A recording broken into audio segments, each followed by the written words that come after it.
My joy is her joy, is his joy, and our joy to share.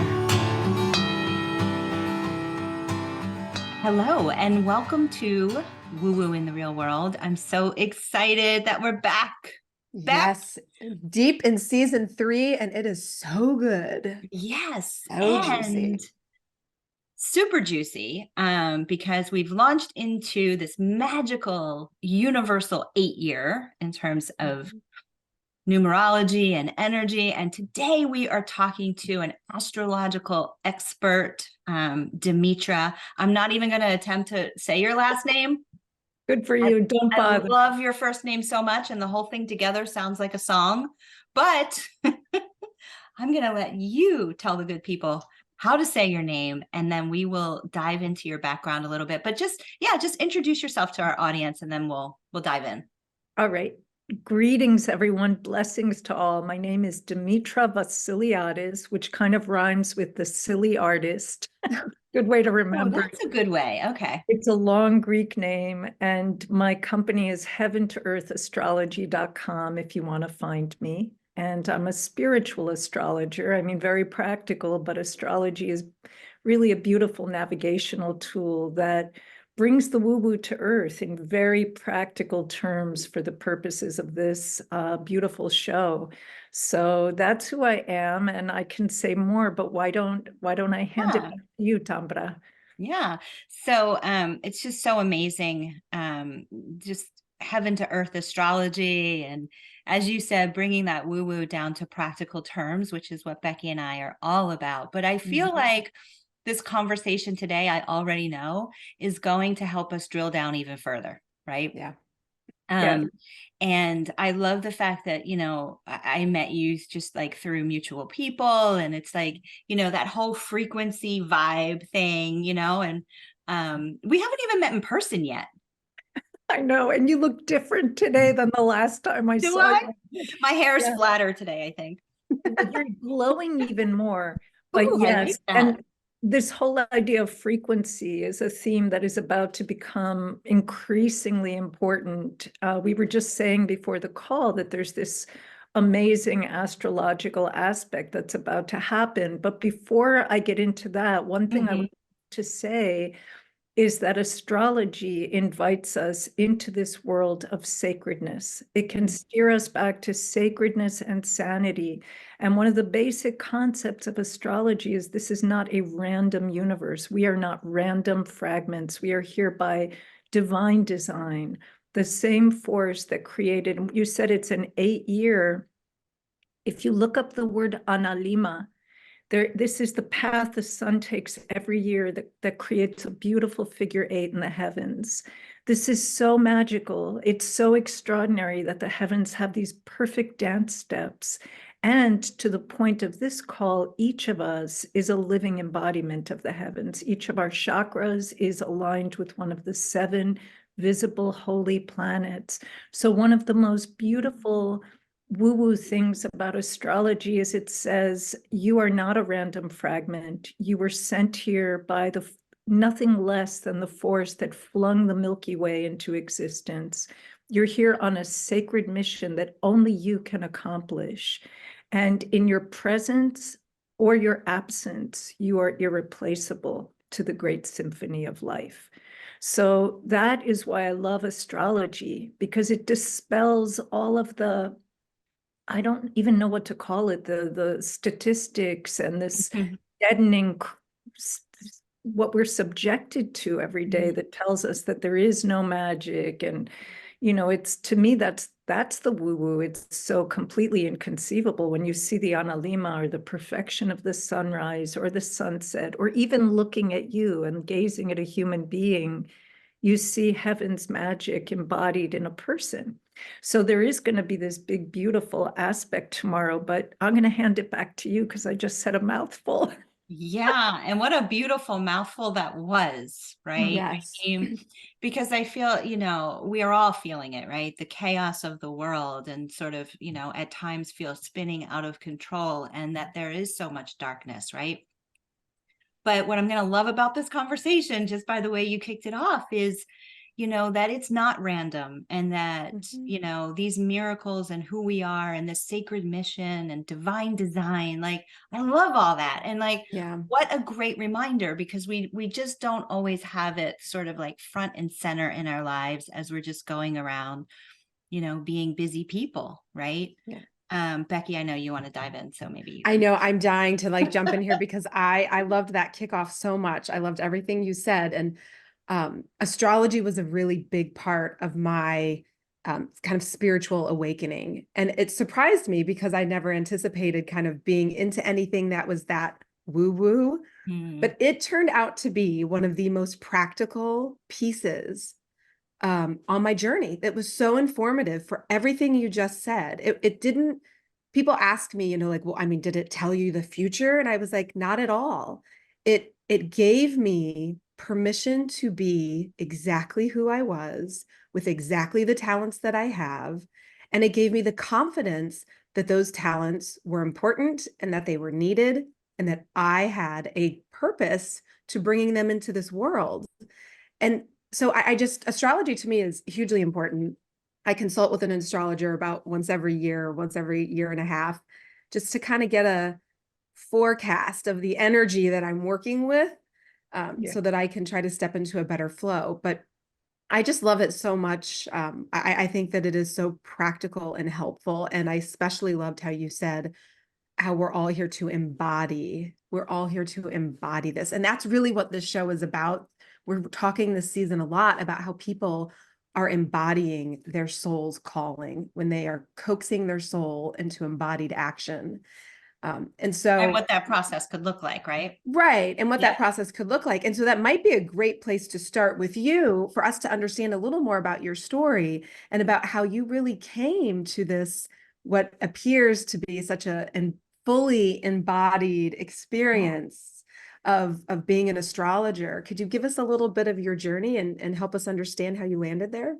Sure. I don't know if you ever read The Soul's Code by James Hillman, but he posits something called acorn theory, which is very consistent with astrology theory, that you can see from childhood almost real clues. Like he points out Winston Churchill would give speeches. So did Lincoln. He would give moral speeches, like he saw kids torturing a turtle, putting hot coals in his back. Not only did he stop them, but he composed a paper on why it was morally wrong to do so. And this sort of opened up what his whole calling would be.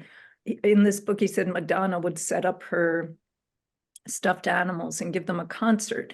So germane to that, in my childhood, I was thinking about this. I went to Greek school. I'm half Greek, half Irish.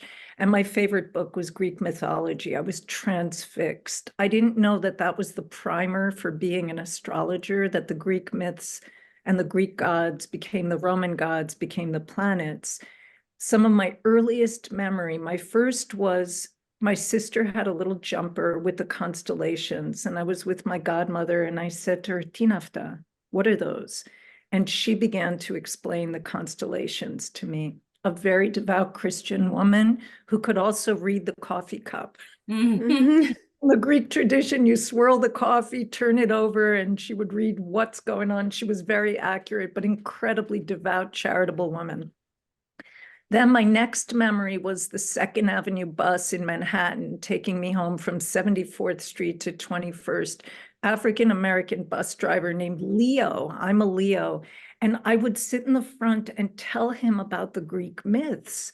And he just got such a kick out of me. But I was so excited to tell him about, Apollo and Phaethon and Helios. And, then I went to RISD. But before that, my room was plastered with astrology. One of my biggest purchases was a sigil ring. Like when I look back, I was drawn repeatedly.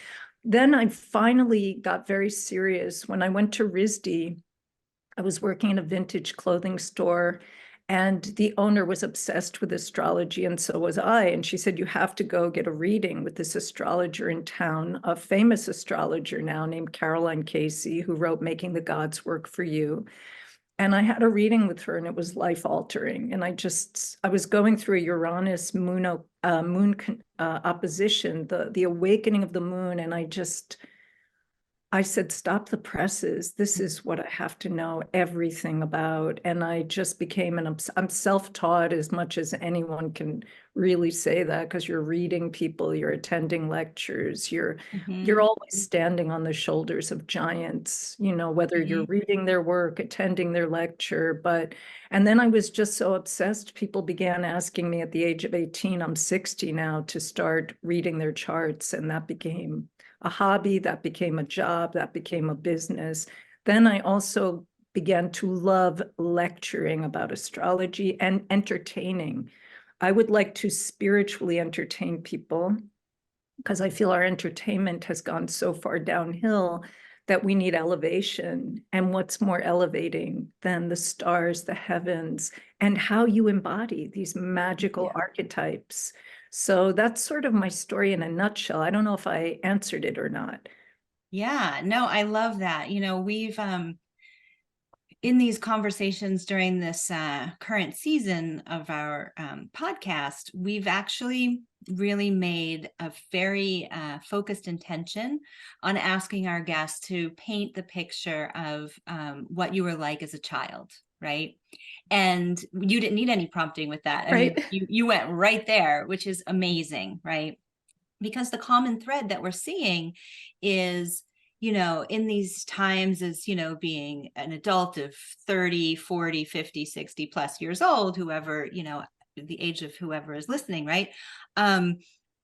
Sometimes, we go through life's journey and we're like, we started here and now we're over here, but I don't know where I want to be and I don't know who I am. And a lot of this has really become front and center. We're noticing in these conversations, not only in our own lives, but through this podcast and the other work that we're all doing, that coming through the pandemic, people were really kind of forced to do some soul searching, right? I mean, everybody's, doing things differently and being more isolated and spending more time with themselves, right? And it's like, what else is there? What else am I meant to do, right? And it's that process. But if you go back to Demitra as a child, Becky as a child, Tambra as a child, it gets a little easier to kind of think about what drives us or what brings us joy or, quite frankly, what we were meant to do. It was kind of like, it's one of those things that's hiding in plain sight all along, right? And it just kind of depends on what your experiences have been and who nurtured you or who knocked you down and how that affected you, right? Yeah. But to your point, it's just getting back to basics, and astrology can really be a roadmap, right? I love that whole, and maybe you'll just take us through, how you work with people. But for those that are listening who are like, I mean, like, I read my horoscope. Is that what your guys are talking about? But that's actually not what we're talking about. So I think, just to kind of set the playing field for people, maybe just, talk to us about how you work with folks and what a birth chart is. And again, it's just like going back to that time that a person was born and they entered into the world and what was happening in the cosmos and how is that affecting everybody now, right? In terms of their life journey. I would love to. That's a beautiful question. So before I talk about how I work with people, what you said made me think of Joseph Campbell. Like, one quick thing people can do is contemplate your bliss. Like he says, follow your bliss and invisible hands will help you and doors will appear where there's a brick wall for someone else. But it can be tricky to get at our bliss because there's massive advertising apparatus here to almost reroute you to a defined definition of what happiness is, what beauty is, what love is. So as you said, getting quiet and listening for the still small voice, you might not even remember what your bliss is. Having said that, a birth chart is a beautiful map. It's a map that describes you, your talents, your abilities, to some degree, the hardware and software you're given to accomplish your sacred mission. And fear not, if you have not accomplished your mission on the hero's journey, you may be in the dragon's den right now, which is a very important phase of the hero or heroine development, where you're grappling with the shadow or grappling with trauma or whatever it may be. And then once you come through that, then your gifts become more apparent. So to anybody who's, thinking life just knocked me down or I can't do it, it's like you're just in the difficult moment, the arc of your personal heroic journey. And not to minimize that, there can be some very deep valleys in our personal journey, but those are really the places where we build the muscle. And sometimes we find our deepest gifts in those moments. And just a little footnote, there's a cool little documentary called Finding Joe about the hero's journey. And if you find yourself somebody who is struggling, that's a really good one to reframe where you're at. Having said all that, the way that I work with people is I read the birth chart as this beautiful map of cosmic potential that does tell you what your beautiful mission is. And the birth chart is sort of a map of the psyche. And the psyche was mistranslated. I'm Greek, and psyche doesn't mean your mind, and we're going to analyze your mind. It means the soul. Psyche. It is your soul's beautiful journey. Each of the planets is a different component of human personality. The sun is how you shine. It is your central purpose, your sense of I am. And in the New Age movement, there's a lot of negative talk about the self, but you will not hear it from me. We need a self before we can even transcend the self. And if you think about some of the great heroes of our time, whether it's Abe Lincoln or, pick anyone you love, those people had a beautiful, developed sense of self, and they gave their unrepeatable gifts to the waiting world. And we would have been dreadfully, I don't know what the word is. We would have missed out in a huge way had they not. So the sun is how you shine. The moon is your soul, your mother, your feelings, your needs. We all need more emotional literacy. We don't even know that feelings always come with a need. I was in my 40s before I even knew this. I almost fell off the chair when someone at the NVC Center said, your feelings come with a need attached always. I'm half Greek. I thought feelings were just storms that possessed you. I'm in the same camp with you as the 40-year-old who's learning about her feelings. Yeah, in the 40s. And then the need, even anger is a need, telling you I felt disrespected or that need didn't get met. So learning about our moon, learning about our mother, our matrilineal heritage, that's in our chart. Mercury, we all think in different ways. We learn in different ways. So I look at the birth chart for all the clues and to give people the basics of what each planet is pointing them to. But then there is a gestalt that points people like, this is a gifted artist or a gifted martial artist or an executive intelligence, Saturn. I mean, part of the problem right now that we're all coming out of is Pluto in Capricorn. We're being confronted with the dark night of the soul on a collective, governmental, corporate level, and we're not out of the woods yet. In 2 days, we get this big transformational elevation when Pluto heads into Aquarius to give us the bird's eye view, maybe on some of what we've been dealing with in the basement of our existence. But we are getting ready to get on a new wavelength, to really explore the authentic self, to find the authentic people, the soul tribe. Who are you vibing with? Who's on your wavelength? With whom can you let it all hang out, and with whom can you get free and give your unrepeatable gifts to the waiting world? Because the age of Aquarius is defined by that. Go ahead. What were you going to say, Tambra? No, I just love it. And the funniest thing is, this is not like a big deep thought, but when we are born, instead of our footprints on how they take your footprints and you go home with that, why don't they just give the mother a birth chart? They should. That's such a good idea. That's such a good idea. I love it. Come on. Could you imagine how different we would approach here. life? Yes, we would approach life so differently. It's you just said so many things that I have to like touch on a few of them. Please. Because when you talked about that some people might find or feel themselves in the lion's den Hmm. right now of their life. So in this whole issue with Pluto, and Pluto's getting ready to move out of Capricorn, we're recording this on January 18th. So in 2 days that's happening. So on the 20th Right. of January. And it is a big moment, and it's something that's going to play out for the rest of the year. But when I first got into astrology, when I was first introduced to it, I was literally heading into the lion's den, right? Yeah. Or the dragon's den, and I didn't know it. And so one of the things that I hear from my friends when they talk about talking to an astrologer, they are so scared that they're going to hear something that's they don't want to hear, that's going to be hard, or it's going to give them a bad health prognosis, or there's going to be something horrible in the front. And I just want to say from my experience, and I would imagine from how you practice as well, that my astrologer could not have been more gentle and constructive with Right. what was ahead of me. She could see it. And I look back now and I listen to my reading from then, and it's like, oh, I can hear between the lines now of what she was saying, because now I know I have more information. But I she at one point she had said something like, you're getting ready to go through this massive journey, because I'm a Capricorn moon. Wow.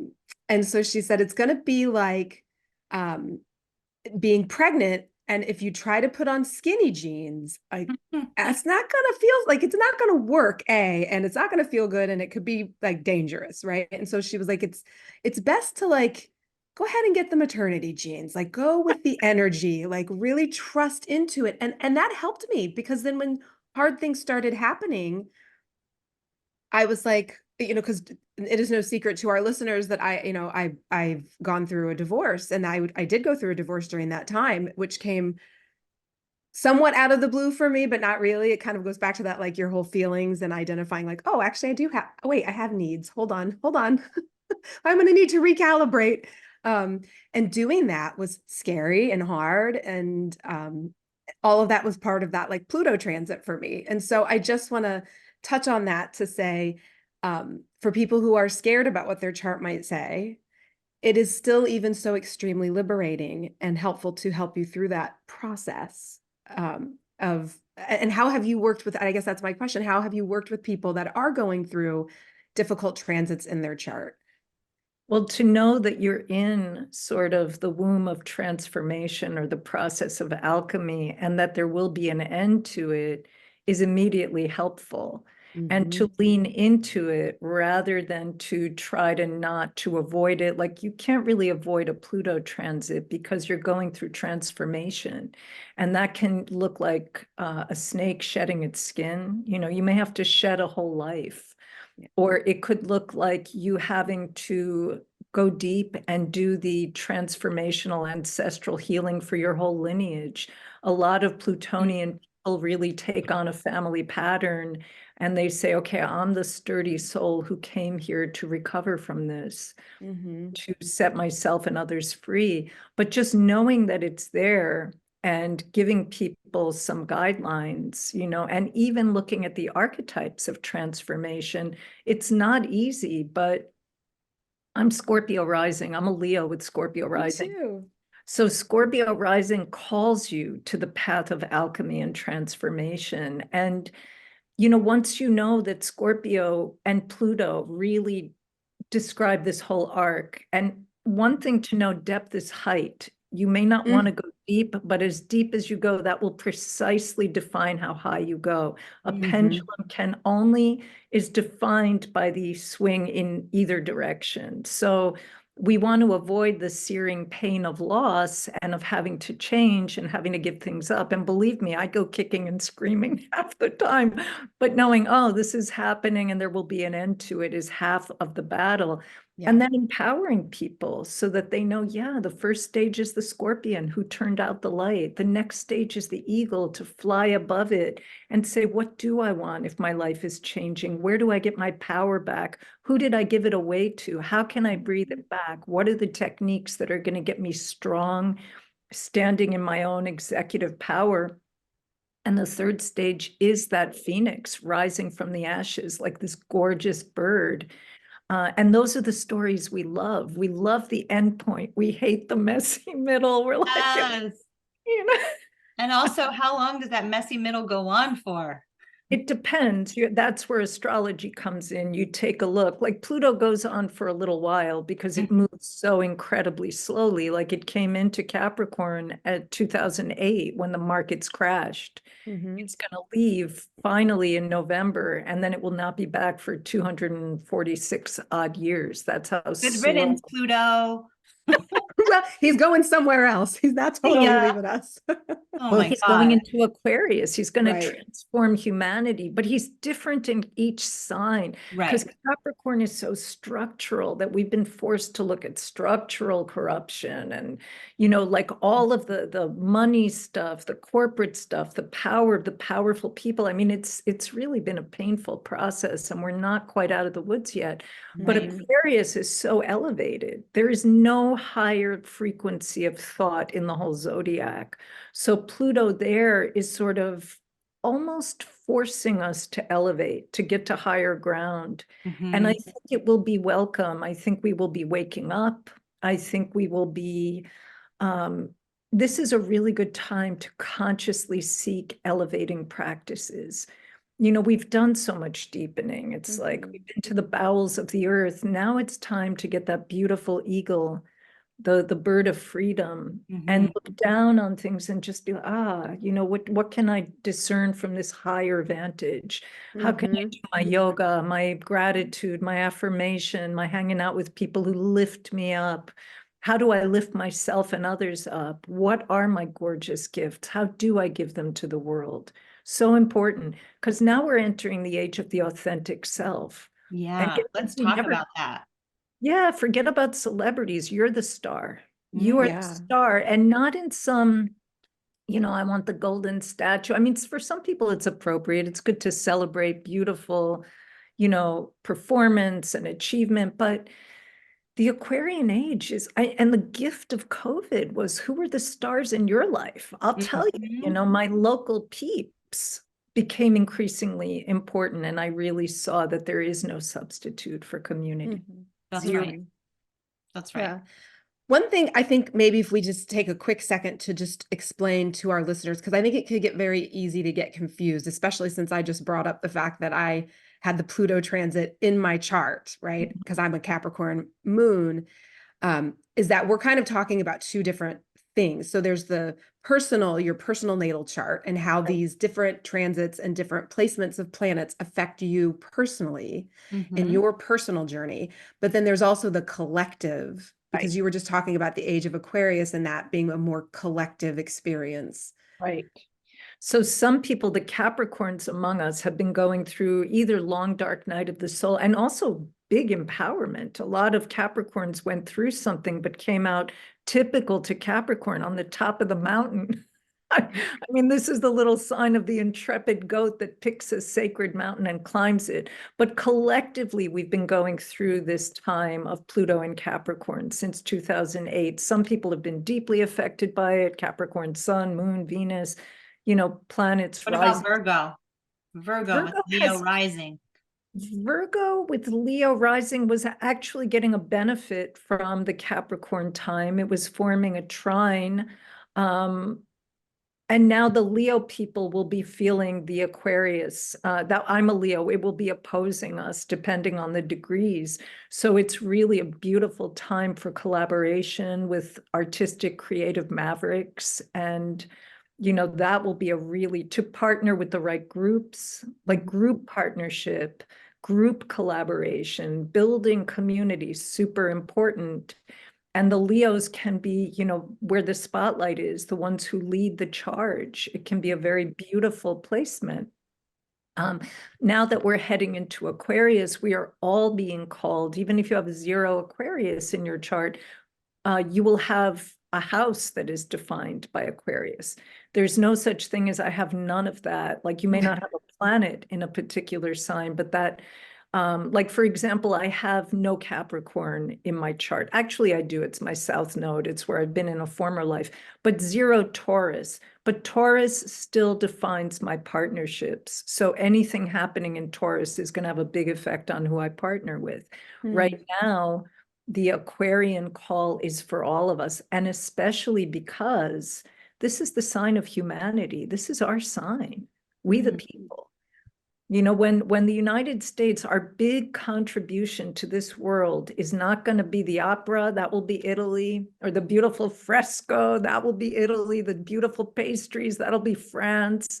You know, the martial arts will be from the East. What the United States will bequeath the world with are our founding documents. We have the moon in Aquarius in this country. All of our natal charts of the country and countries have signs as well. Give us, for the most part, I mean, at least 3 charts I can think of, Aquarius moon.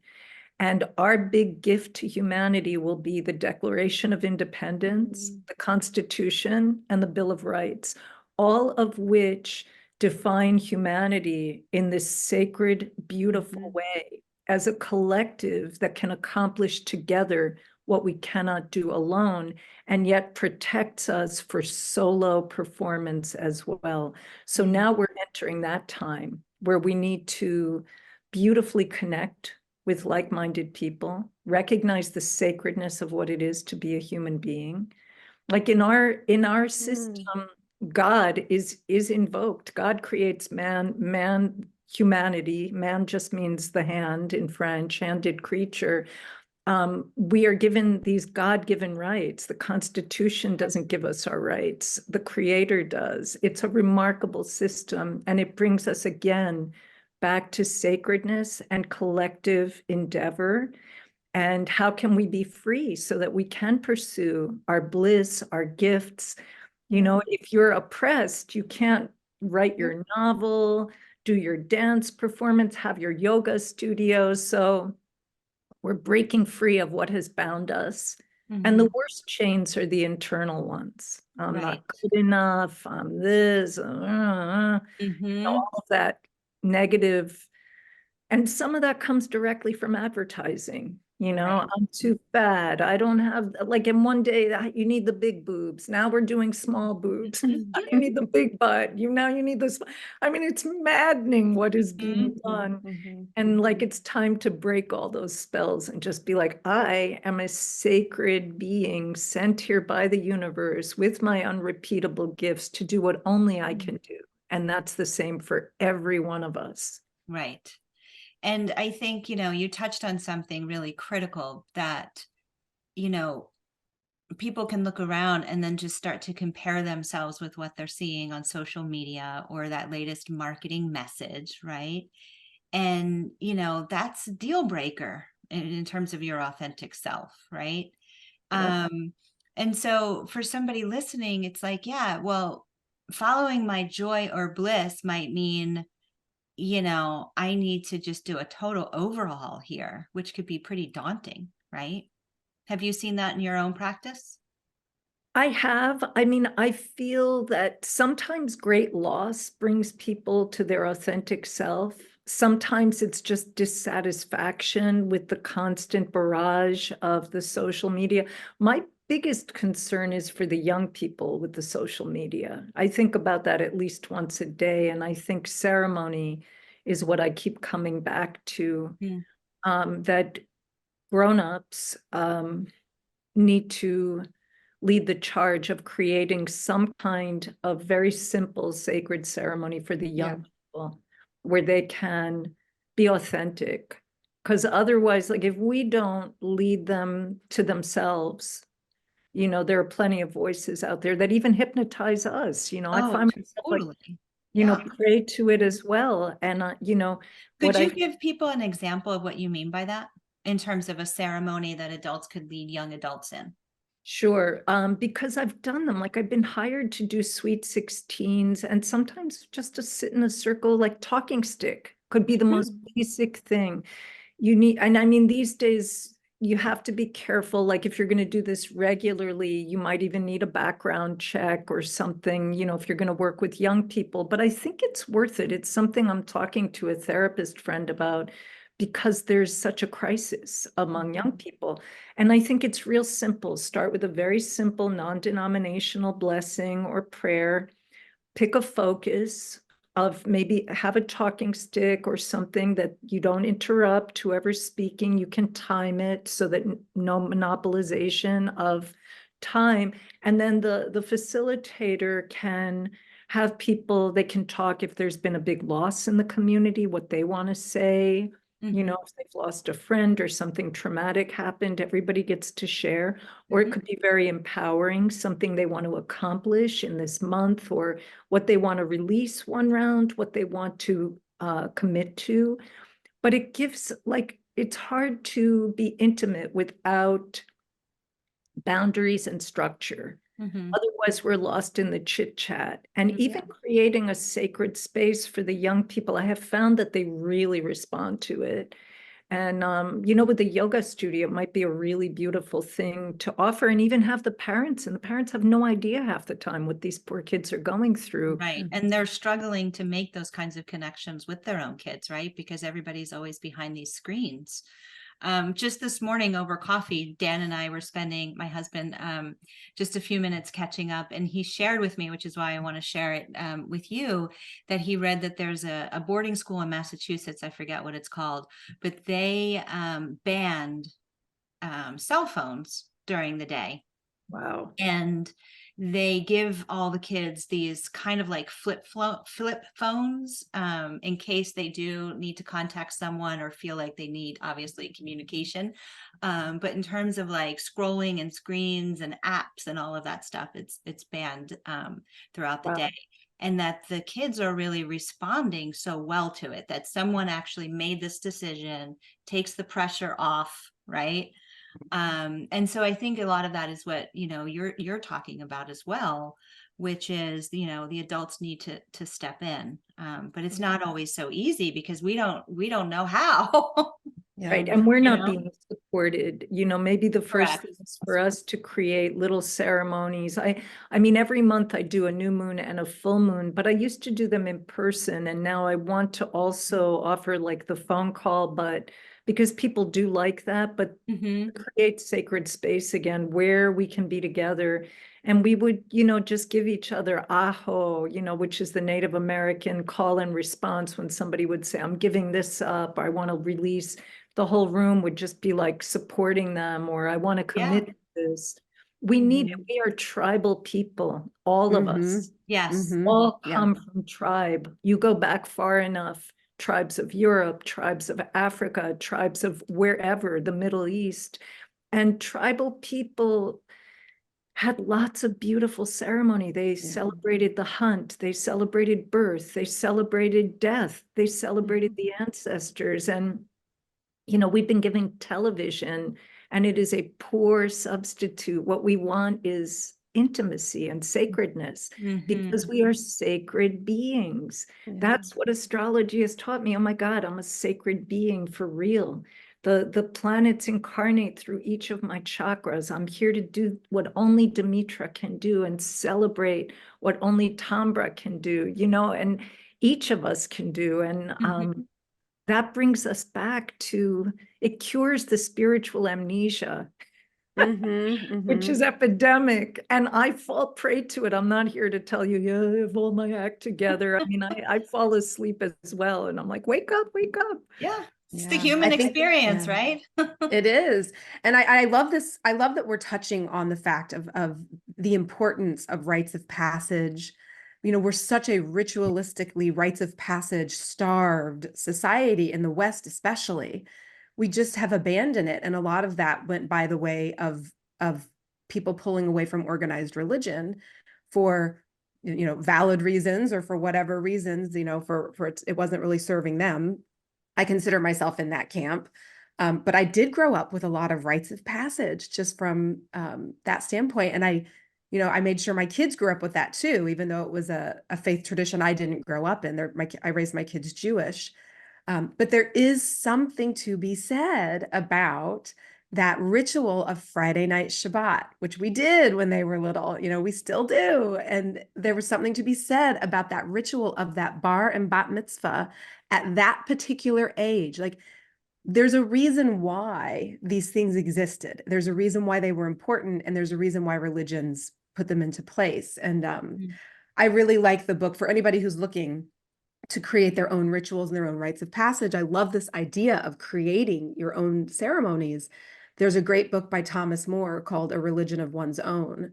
And he really talks about that, about how you can adopt, they're all sacred things, these rites of passage, because as you keep saying, we're all sacred beings. No one owns the right to celebrate something or to mark it in a way that is meaningful for you and your family or your kids' group of friends. And so I think it's important for us to all kind of realize that it's kind of on us to do that.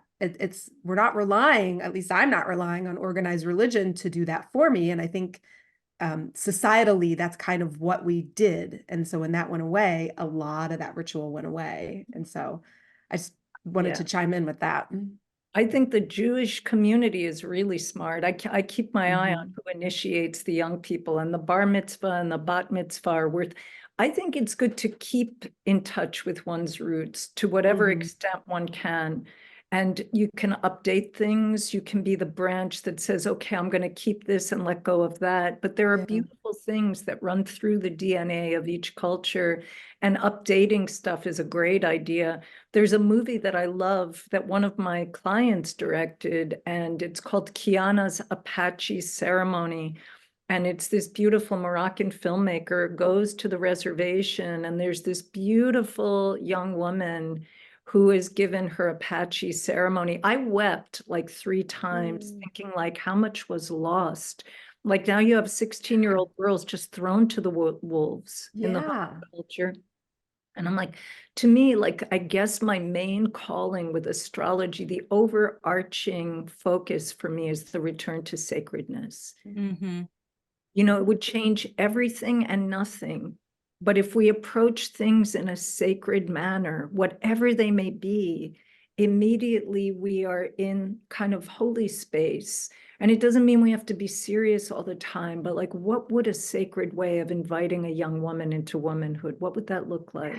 Yeah. What is a sacred way of honoring birth and death and rights and the dark night of the soul? I mean, these poor people going through massive life transformation are also thrown completely on their own. There's no place that holds it, that you have to find it or create it. But that's part of the calling. What will we create? We have to create a culture that's worth living in, that we want to be in every day, that we wake up and say, oh my goodness. Like for me, even today, the moon in Taurus, I dress for the moon. Like I'm like, wear the floral, beautiful, fertile, earthy Taurus. It's a Venusian day. What beautiful, gorgeous, grounded activities. And then I'm in a relationship with the heavens, and it makes the day sacred and beautiful. That's amazing. I love that. And it's also feeling so, I love that you dress for the moon. I mean, there's also that whole disconnection we have from nature. And I would argue that cosmology is part of nature. I mean, can you think of anything more magnificent for a divine creator to create? I mean, if God or whatever you want to call it didn't create the stars and the heavens, and like, what did? I mean, it's so completely magical and beautiful and incredible, and not man-made whatsoever. And so I love that kind of connection back to the cosmology and also to nature and just feeling in tune and in a rhythm. There are rhythms that are built in. And that's Grandmother Moon. And the heavens give us every increment of time that we have. The sun gives us the day. The sun gives us the year. The moon gives us the month. The month is even named moon. Moon and month are the same word. Each day of the week is named for one of the planetary gods. Moon day is the Monday. Tuesday is Mars Day, Mardi in other languages. Wednesday is Woden's Day, also called Mercoledi, Mercury's Day. Thursday is Thor's Day, named for the Norse Jupiter. Friday is Freya's day, which is the Norse Venus. That is the Venerdi in the Romance languages. Saturday is clearly Saturn's day, which is the day of inertia when the Jews celebrate do nothing. That is Saturn's day. And then Sunday is the sun's day. But if you want one of the more breathtaking correspondences that brings woo-woo not only to earth, but to your womb, your entire menstrual cycle is aligned with the 29-day cycle of the moon. She's not copying us. We're aligned with her. That's right. So it gives us this beautiful, like, oh my goodness, I am a moon. When you first get your, first menstruation, that is literally when you become potentially a mother. We don't even mark that in the proper way. So, we're coming out of this time of denuded ceremony, and the call is so beautiful. Like teeny little seeds can be planted as we head into this age of Aquarius that help us celebrate, help us gather and connect in beautiful, sacred, mindful ways. And again, it will be for each of us to authentically discern how we will go about connecting, gathering, celebrating, bringing people together. But Aquarius is very elevated and points us immediately to the heavens. It's ruled by Uranos, the planet literally that means the sky father. So I don't know, I'm excited. But birth pangs are not easy one age to another, but that's okay because many of us have become midwives through our own birthing process of the dark night of the soul. Now we can help others pull them out of one state and say, hey, push, you're almost there. Yeah. Or if you're in pain, we're keening with you. We're in pain. Your pain is not alone. In fact, nothing is alone. We can find a way to celebrate together, to grieve together. And I mean, there is a way in which, each of us goes through our own sorrows and joys in a solo way. But when we have the supportive community, almost anything is bearable. Yeah. I just want to hop in here because as you're talking and the importance of community and coming back to just the sacredness of it all, right? And on the one hand, it's just so simple and beautiful. And I keep thinking about one of used to be my favorite place, and you actually did a lot of work there. ABC Carpet and Home in the city used to have this amazing mezzanine, right? And I mean, I would go in there first, you'd walk in on the first floor and it would just all spoke to me with, the crystals and the magic. And then there was so much great programming from a beauty, wellness, and spiritual spectrum that happened on that mezzanine. I mean, that's where I met Deepak Chopra. Right. And, you were responsible for, doing some amazing programming there. I did. I was on that stage a few times and it was such an honor. It was a place of exquisite beauty, just like. And I miss it. And I guess that's what's like got my heart kind of just in a flutter right now, because like, what do we have that's like that you can think of right now in New York City? Because you still live in New York, right? Nothing like that. That was unique. But it's all to create something for those who can, even where you are with what you're doing, you can take pieces of it. I mean, yeah, I mean, it's so magical. And like, I also know that you've been at the Omega Institute and you've done stuff there, right? Not a ton. I did one event there. I did a lot at the Open Center. And the Open Center, right? Which isn't open anymore. Oh my God, that was such a loss. It's now the closed center. No. I mean, the circles I would do there had 80, 90 people. It was massive and beautiful. And we would all be ahoing and alming together and supporting one another. But that's okay. Sometimes, like, we're coming out of this almost scorched earth time. Like, say there's a forest fire, then the earth looks like it's ash, but that becomes very fertile at a certain point. We're not quite there yet. But the seeds of longing point to a direction. I mean, who knows, Tambra? You might be somebody who's like, I can create some piece of ABC where I am now in Connecticut, and how can you, like, one little ceremony, one beautiful little event at a time, because loss points us to what we want, longing. Yeah. Desire first makes itself known as dissatisfaction. Mm-hmm. You know, like, where the hell is the place to go? And it's like, maybe, you know, I'm supposed to create something. Maybe, I Yeah. don't know. I don't want to pressure you. Yeah.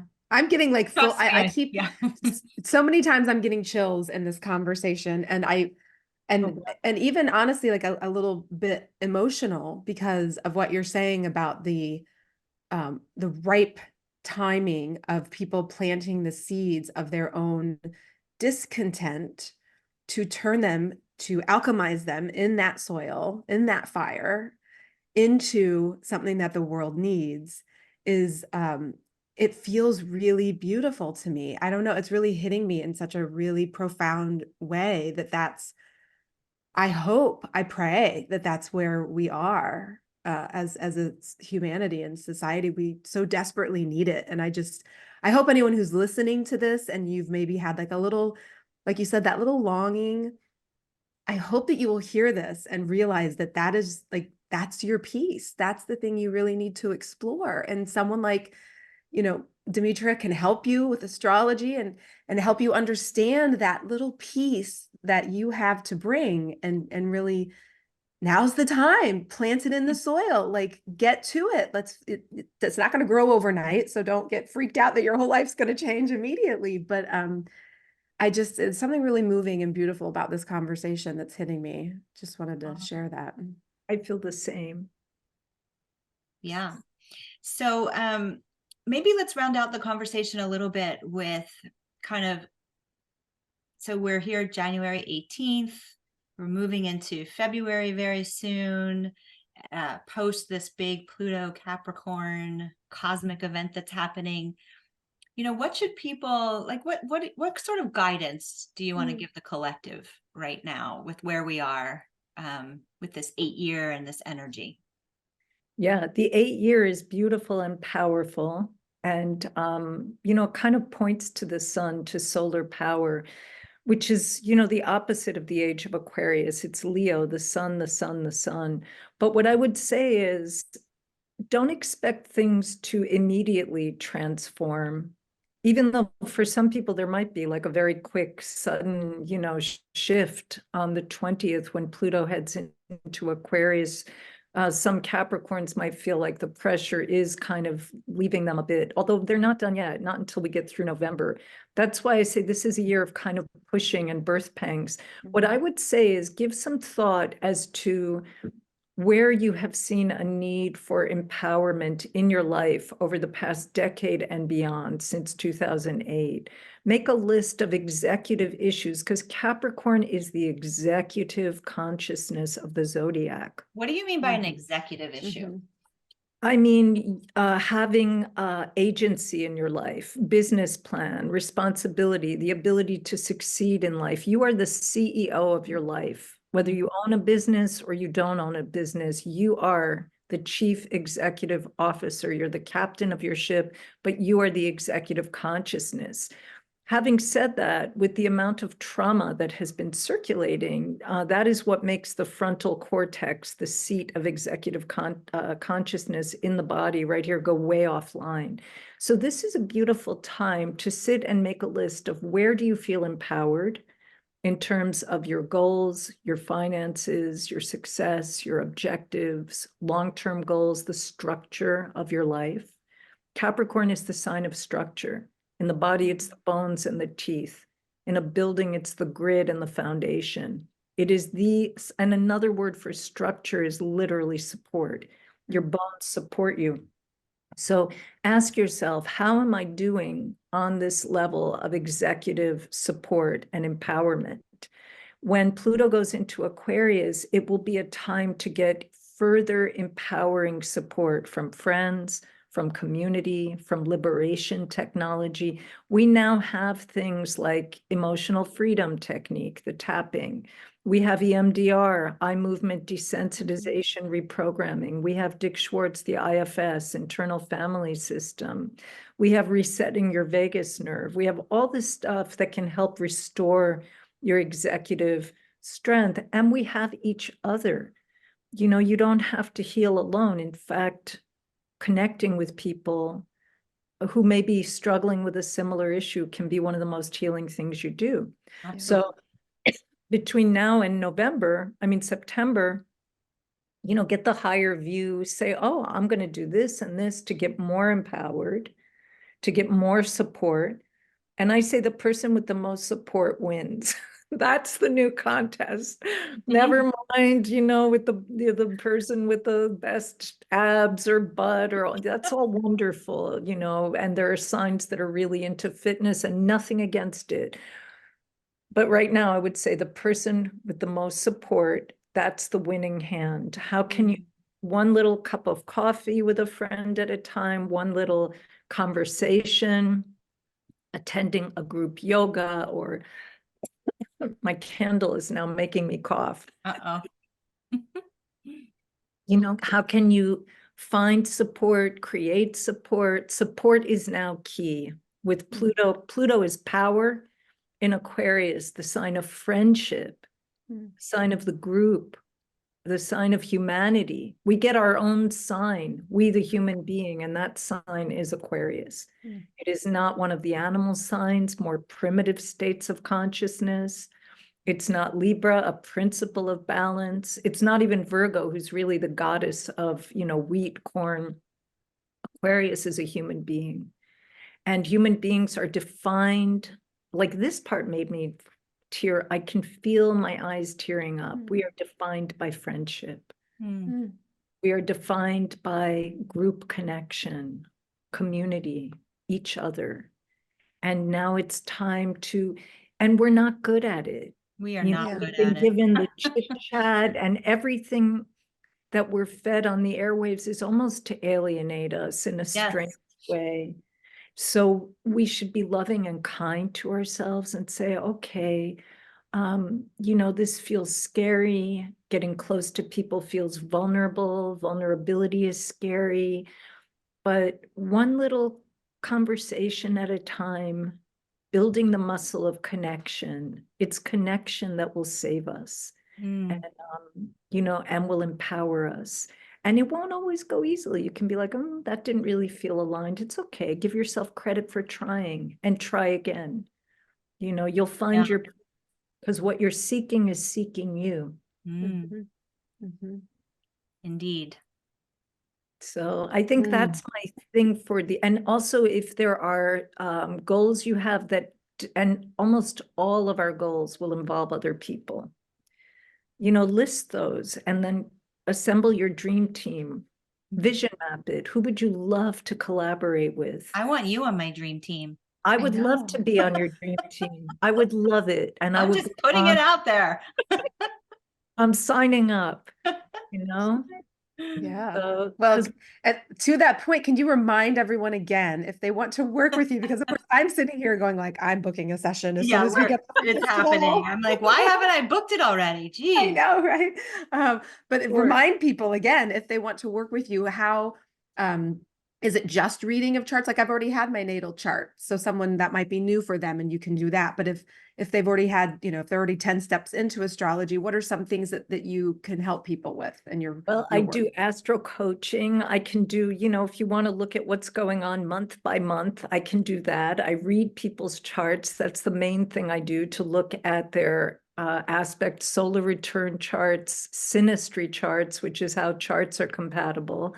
I do new moon and full moon teleseminars every month to a month, so that we look at what is this new, like the new moon, in Aquarius. I mean, we have, not only is Pluto going into Aquarius, but he's going in the very day the sun is going in. That's auspicious. Like the light, the fire of heaven is putting a spotlight on Aquarius on the same day that Pluto is saying, time to wake up, people. Time to transform, time to be empowered.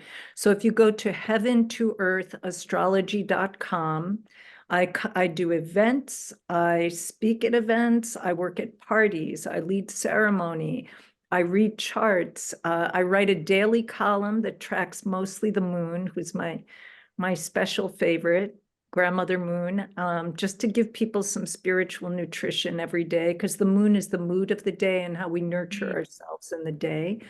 What else do I do? Well, this is actually a very natural segue that I could just take for a moment, if you guys don't mind. But Demitra is going to be in our area. She's coming to the Soulful Lounge Yes. on February 22nd. We just had to move some things around because she's also being joined by Meredith Geller, who is a holistic nutritionist. And Awesome. so we haven't even touched on that part of the topic, but just very briefly, Demitra, can you just pinpoint the Sacred Beauty Workshop and how nutritionally we're impacted by our sign and our birth chart as well, right?